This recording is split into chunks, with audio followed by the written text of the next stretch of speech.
2 ராஜாக்கள் 3ஆம் அதிகாரத்துல இந்த ராஜாக்கள் வனாந்தரத்துல இருக்கிறாங்க.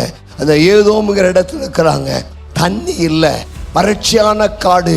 யுத்தத்துக்கு போறாங்க, தண்ணி தாகம். அங்கே எலிசா வருகிறான், சுரமண்டலத்தை கொண்டு வந்து பாடுகிறான். இப்பொழுது எலிசா சொல்லுகிற வார்த்தை, நீங்கள் காற்றையும் காண மாட்டீர்கள், மழையும் காண மாட்டீர்கள், ஆனால் இந்த பள்ளங்கள் எல்லாம் தண்ணீரால் நிரம்பும் என்று சேனைகளின் தேவனாகிய கர்த்தர் சொல்லுகிறார் என்று தேவனுடைய வார்த்தை உரைத்தார். நான் மேகத்தையும் பார்க்கல, காத்தையும் பார்க்கல, மழையும் பார்க்கல.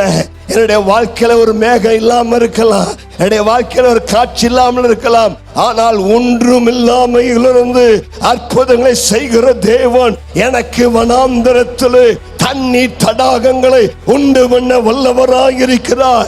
இதுவரைக்கும் எது நடக்காது, எது முடியாது, எது ஆகவே ஆகாது, எதுக்கு பாசிபிலிட்டியே இல்லை என்று சொன்னாயோ, உனக்கு வருகிற கர்த்தருடைய வார்த்தை, நீ மலையை காண மாட்டாய், மேகத்தை காண மாட்டாய், காற்றை காண மாட்டாய், ஆனால் உன் வாழ்விலே தேவ கரம் இறங்கி உனக்கு ஒரு அற்புதத்தை கர்த்தர் நிச்சயம் செய்வார். உன்னுடைய இல்லாமல் போகும். உன்னுடைய சூழ்நிலை எதுவாக இருந்தாலும் கர்த்தருடைய கரம் உனக்கு இறங்கி வந்து அந்த அற்புதத்தை கர்த்தர் செய்வாராக. கர்த்தருக்கு மகிமை உண்டாவதாக.